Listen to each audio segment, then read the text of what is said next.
Our next subject is rapport. In your notes, anywhere you want, there's no place for it, just write rapport is power.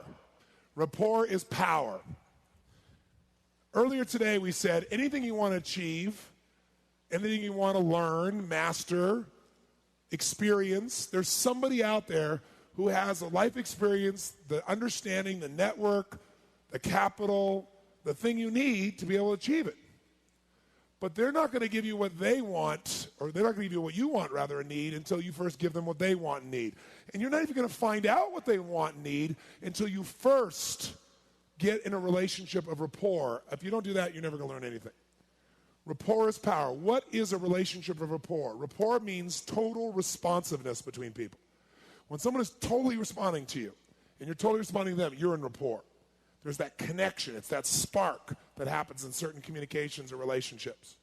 Now, everybody wants to create rapport, have it, but most people only get rapport with people who are like whom? Themselves, and they lose with everybody else, which means you got a very limited world. So we want to take it to a different level. So let's say, for example, if I said to you right now, guys, I want you to go out to a local restaurant or bar, and I want you to meet somebody, and I want you to develop rapport with them, a connection with them. How many feel like you could do that no problem? Say aye. And if you're not raising your hand, you're probably selling yourself short. Of course you could. How would you do it, though? You'd walk in this restaurant or bar, you meet somebody, and you'd engage them in conversation by asking a few what? Questions. Now, is it possible to ask a few questions and have the conversation go poof and just die? Is that possible? Yes or no? So questions don't create rapport. Questions are a tool we use to dig for something. What are you digging for when you're asking these questions? You're trying to find something in what? That's right. So write in your notes, rapport is created by a feeling of commonality. Rapport is created by a feeling of commonality. Rapport is created by a feeling of commonality. When we feel like we have something in common with someone, there's a spark. Now, here's the problem. If rapport is created by a feeling of commonality, most people try to get rapport by using words. But you've already learned something. What percentage of our communication skills are words? What percentage? 7%, which means you're leaving out 93% of your skills, which is why most people don't get rapport with a large number of people. You know, what do? You walk in a restaurant or a bar and go, hi, what's your name? Where are you from? Why are you here? And the person says, my name's Habib. I'm from Iraq. I'm a terrorist. I'm here to kill people. And you go, amazing. Me too. No. See, words don't always work, do they? But there is something that always works to get rapport, and it's something called matching and mirroring. Matching and mirroring. Now, matching and mirroring came about 35 years ago when we've all done matching and mirroring our whole lives. But the person who pointed out was Milton Erickson. Dr. Erickson was a genius. What he did was he was a medical doctor, but he also was a psychologist and a hypnotherapist, probably the best that ever lived. And people would come to see him who try to change everything anywhere else in their life, nothing would work. They see him for one session, he'd handle it. And the reason is because he understood something. He understood that you have both a conscious mind and a subconscious mind. And he knew the subconscious is more powerful. It's the part that makes your heart beat 100,000 times a day without having to think about it. So he knew if he could influence your subconscious mind, he could change anything, and that's what he did. But here's how he did it. He had polio, so he was in a wheelchair. So he spent an enormous amount of time studying people. And he began to notice something about human beings, that when human beings got together, if they got in rapport, a relationship of responsiveness, they became like each other in a variety of ways. What he called they mirrored each other. Now, I've taught this for 25 years, so I'm sure you've heard of it. And I've written it in my books, and it's been taught in a variety of other areas now. But it's one thing to know it intellectually or to understand it. It's another thing to know it while you're doing it. And that's what I want to get you to do tonight so you have a real experience of it that you won't forget. But here's the basis of it. People like people who are like whom? Themselves. And people don't like people who are not like themselves. To be more specific, write this down. People like people who are like themselves or who are like how they would like to be. People like people who are like themselves or are how they would like to be. People like people who are like themselves or how they would like to be. So question, I'd like you to think of someone you really, really like a lot. And then if you would, raise your hand if this person is either like you or they're like how you want to be. If that's true, raise your hand and say, I. Of course, that's why you like them. Now, think of someone you don't like. And I'm sure you like everyone, but if you once were an unspiritual person and felt these feelings, someone you don't like, raise your hand if they're not like you or they're not like how you want to be. If that's true, raise your hand and say, I. And that's the opposite. People don't like people who are not like them or are not like how they want to be. That's the bottom line of it. So this concept, Erickson noticed, he used it in the following way. Watch me. If you came in to see Dr. Erickson, instead of talking to you intellectually and trying to get through to you, he'd go right for the jugular by getting your nervous system connected to him, getting rapport. So if you came to him and you said, Dr. Erickson, I don't know, this is a waste of time. I've tried everything and I don't know, I think I should just go. He would do this. He'd go,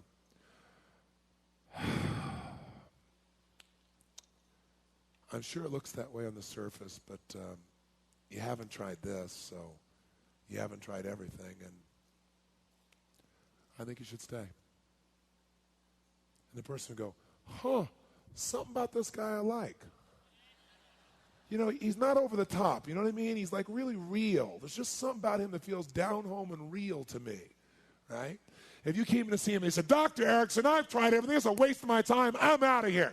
He'd say, you sit down. You haven't tried everything. You've not done this before. You're staying right here. Guy goes, hey, I like this guy. He's got some spunk, kick ass. Maybe he could do something. See, he became like the people he was communicating with. And what it was is whatever they put out, he sent the same message back, like biofeedback, and then trained them to him. So that when he then told their unconscious what to do, their brain just did it. That was his power. Now, we all do this naturally. If you want to have some fun, go out tonight to a singles bar and watch people when they first meet. And then you can see when the rapport happens. If they finally sit down and they'll start to lean in the same direction, they'll start nodding their head at the same tempo. If one's tapping their foot, often you'll see the other one tap their foot. The volume and tone of their voice will start to mirror if they're in rapport. If they're out of rapport, you'll see them in direct opposites of this nature. Now, if you want to be effective then, mirroring is so easy. We do it naturally, but here's the problem. Most people wait till they have enough words in common that then they put the voice in common and the body in common. But words are only 7%. They don't work all the time. And by the way, do we judge people in a matter of seconds by their style, yes or no? That's right. Write this in your notes. Style is more important than substance initially. Style is more important than substance initially. That sounds terrible, but it's true. Style is more important than substance initially. Now, notice I say initially. If you don't have any substance, it's not going to last. But you can have lots of substance and no style, and people will never hear a word you say. No one will ever get to know what you believe. I'll give you an example. How many have ever dealt with somebody whose tone of voice alone drove you up a wall and you couldn't listen to anything they said? They had like dentist drill tonality. How many have been with somebody like this? Say I. Okay? So that style gets in the way of substance. Now, let's give an example. Let's say you and I want to mirror someone. We want someone to feel connected to us, and we're going to do it on the phone. What are some aspects of the voice that you could mirror that would make them unconsciously immediately feel connected to you? What are some aspects? You tell me. Okay, tone of voice, as we just said, is a perfect one.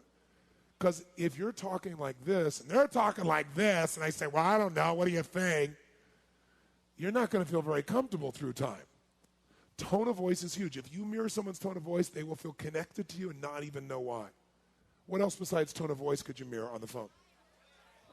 Okay, tempo. What kind of person talks at this particular pace like I'm talking right now? What kind of people talk at this particular pace? What part of the country tends to talk at this pace? Come on, where? Where? What part of the country? Where? And New York would be good. New York would be a good example. How do people talk more like this? Feel about those fast-talking city slickers. Do they trust them? No. They don't even know how to say the word dog. How does a fast-talking person feel about a slow-talking person? What do you think, Mary? Mary, what do you think, Mary? What do you think, Mary? What do you think? Mary goes, well, what? How many have ever seen this mismatch between two people? Right? What else besides speed? Volume. Loud-talking people, who do they like? They love loud-talking people. They know you're a real man, you're a real woman too. Who else likes loud-talking people? Deaf people like loud-talking people. But how do quiet-talking people feel about those loud-talking people? They're obnoxious, aren't they? And of course, intelligent people talk like you and I do, don't they? Do we judge people in a matter of seconds by their volume, by their tone, by their tempo? Yes or no? You better believe we do. What else could you mirror on the phone? Terminology, key words. There's certain words people use again and again. If you sell real estate and somebody comes in and says, I'm looking for a magnificent home, do you want to say, oh, I have a fantastic place to show you? No, I had this experience myself once. I said, I'm looking for this. No, I got a fantastic place. Fantastic and magnificent may be the same to you, but I guarantee they aren't for the other person. If you mirror their words, they will feel heard, they will feel understood, and they will also feel you're as smart as they are. What else besides words? Tone, tempo, volume. Accent? Well, only if you really have that accent. Because if you try to duplicate it and it's not really your accent, you're going to break rapport, right? What about the body? What could you mirror in the body if you were there in person? What could you mirror? Posture is very powerful. They're really upright, you're upright. They're more relaxed, you're more relaxed. What else? Gestures. Watch this. If somebody's talking, and people are funny, when they're making important points, people have idiosyncratic gestures. Idiosyncratic mean gestures that are all their own. So if you're talking to this guy and he says, I don't think so, I think we ought to do this, and he makes this funny little gesture when he's talking about what he really wants to do. If you turn back to him and say, you know, that's a great idea. Can I ask you a question, though? What if we did this instead? You make that same little motion with your hand and look at him and be like, a friend. You think I'm kidding. You go out tonight at dinner and you find somebody who's on an angle to you or in front of you. Don't even look at them. Just mirror them for 5 to 10 minutes. They reach for the glass, reach for the glass. The glass is empty, no one's going to notice. Just reach for the glass. They bring it up, they bring it down, bring it down. They reach for the fork, reach for the fork. 5 to 10 minutes. 5 minutes usually, 10 minutes max. After you've done this for 5 to 10 minutes, you want to have some fun? Reach for your glass and watch what they do. They'll reach for it like that. It's called pacing and leading. It's also known as entrainment. Many of you know that if you go to an old clock shop where they have those old grandfather clocks where they have the little pendulum, that once they wind them, those pendulums start out different and they all end up in sync. Called entrainment. Women know this, but most men don't. So I'll just share this with you. Women have the ability to be like clocks with other women. When women hang out together, men, they literally end up having their periods at the same time. So that all the men are crazy during that time. Is it true, ladies? Yes or no? If they're in a rapport, their periods become in sync. So if women's periods can come in sync, you could get rapport with a stranger across the room. And all you got to do is mirror them for 5 or 10 minutes and make a change, right? And it'll make it happen, all right? How many follow? So what else besides posture could you mirror in the body? What else? Gestures, we already said. What else? Facial expression. Most of us, if someone's telling you a story and they're like really into their story and they're making these faces, do you sit and look at them like this? No, you look back and make the same stupid look back. What about eye contact? A lot of business people and salespeople have been taught a total lie. They've been taught, like, if you're really, truly going to influence someone, you must look directly into their eyes and not break eye contact for 45 straight minutes. This way they know you really mean it. There's only one problem with that. The problem is people like people who are like whom? Themselves. So if you got somebody who just stares in your eyes and doesn't blink for 45 straight minutes, it's going to freak you out. What kind of person stares in your eyes and doesn't break eye contact? Aliens, that's who. Most humans look away, right? So if they look away, give them a break and look away. Don't make them crazy. Now, if you meet somebody who like locks eyes with you and doesn't break eye contact, you lock eyes right back, you keep them on for 45 minutes, they'll know you're an alien too, it'll build rapport. What else? What else besides eye contact, facial expressions, gestures, posture? Come on, what else? Breathing. Breathing's very powerful, one of the most powerful. If you breathe at the exact same pace as another person, you will feel what they are feeling, period. But you got to be breathing from the same location, the same tempo. And breathing is magnificent because it really hooks you to this person. How many of you can think of a time in your life when you were breathing at the same pace as another person and you felt really close for some reason? Anybody think of a time like that?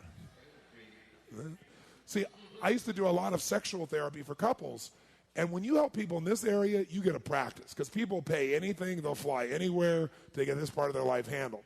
So I ended up with a 6-month waiting list, no exaggeration. I mean, every single day book, and people would be calling me based on referrals because I help their friends, and they'd be like, I gotta see you, gotta see you now. And I'm like, I got a 6-month waiting list. No, I'll pay you for your lunchtime. I'll buy your dinner. I'm going, look, how about I refer you to somebody I've trained? There are lots of people I've trained. No, it's got to be you. So here's how I would deal with it. I would say, okay, I will give you one of my lunches if you take an assignment I give me. But first, you got to answer some questions honestly. Here's the first question. When you make love, do you breathe in unison while you're making love? And invariably, the guy would go, huh? And I'd say, let me explain. You're here telling me about all these things you're upset with each other about. And you can talk about these things till you're blue in the face, but the real problem is you don't feel connected. You don't feel love. And I said, you don't have that feeling of total oneness with each other. And talking more about this is not going to change it. So if you really want to change this, I suggest you do this. And if you do what I'm telling you, still need me, I'll give you one of my lunches. So here's what I want you to do. I want you to go home and I want you to make love for an hour and a half minimum. And while you're doing it, I want you to breathe in unison the entire time with each other. Because what happens is you feel totally connected as one. Out of, 3 to 4 dozen people I asked to do that, only one person ever called us back and wanted to be able to do a session. Because the bond is there. So try it. Not now, later this evening. Plus, the great thing about mirroring somebody's breathing, it's very subtle. No one's going to jump out of their chair and say, would you stop mirroring my breathing? I mean, they're not going to notice. So you got breathing, you got posture, you got gestures, you got facial expressions, you got eye contact. What else could you mirror? Come on, use your brain. I know the answer. I want to see if you can come up with it. Come on. What else could you mirror? Proximity, good. What does proximity mean? Proximity means everybody has a certain amount of space that they need to be comfortable. And it's different for every single person you're going to meet in your life. So if I come walking up here like this, and I start walking, let's say, along here, and I walk up to this lady here, she's comfortable right now. If I come here, I'm right on the edge of her comfort zone. Am I right? You can see it in her face. How do I know? Because the muscles in her neck went, her face went, it all tightened, and she stopped breathing. That's a clue. Now, that doesn't mean she doesn't want you to come closer, but that's the first moment of her starting to feel impact. If I come right back to here, there we go. Now she's breathing again. How many can see the difference? Can you see it? You can see all of a sudden she's breathing it. So this is more comfortable. Watch the difference here versus here. How many have had somebody do this where they get this close to your face and you just want to punch them? How many have had this experience? And they almost always have bad breath too, don't they? So when and are there people like that get this close in your face, yes or no? Now, if you pull back, though, you just broke rapport because that's what they need to feel good. So you got to hang in there with those people.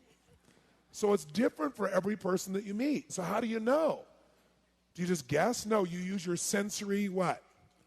Acuity. You have acute sensitivity to see what's the impact. Oh, I'm getting here. Is this working? Oh, I can come closer or not. Where is it? And it can change, too. Someone can have initial reaction, and then they can let you closer. But you pay attention, because if you don't do this, breaking rapport in this area, people don't even think when you're in their space. And everybody's got different space. Who here freaks out when somebody gets too close? There's some people, I'm sure, in this room that are total freakouts about this. You, ma'am, in the black? What's your name? Lisa? Why don't you come down? Come on, give her a hand. Come on, give her a hand. Lisa, come on down here. Come on down here. Run down here, Lisa. Run down here. Run down here. Run down here. My thing is with my face. I don't like it. Oh, it's your face. Oh, there we go. It's the face. See, she's want to body block me. Did you notice that? You can go, boom, we can hit bodies. That's okay. Right? But the face. Watch what happens if you get in the face. So are you enjoying the seminar? What's been your favorite part? Not this part. Not this part. Where are you going?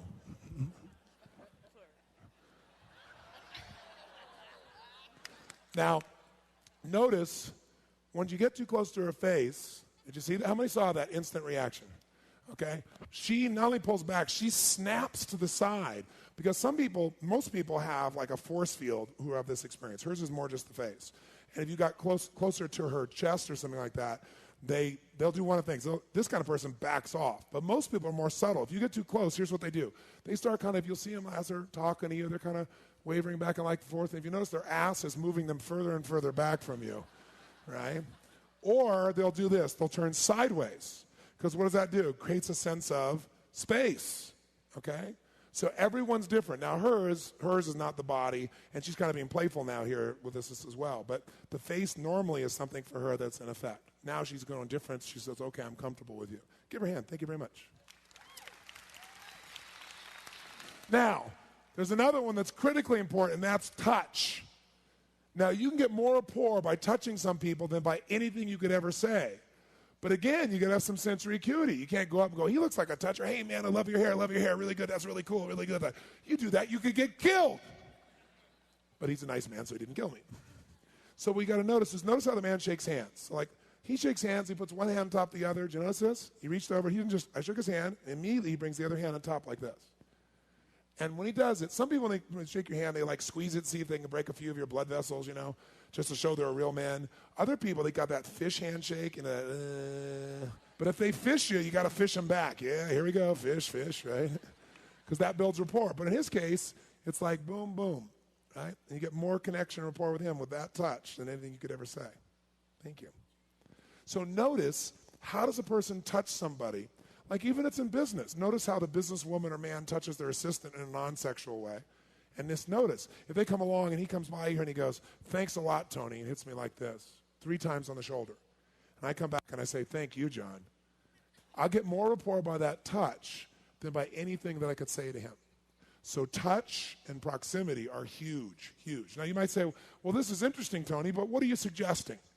Are you saying something like, okay, they sit down, I sit down. You don't have to mirror everything someone does to have rapport.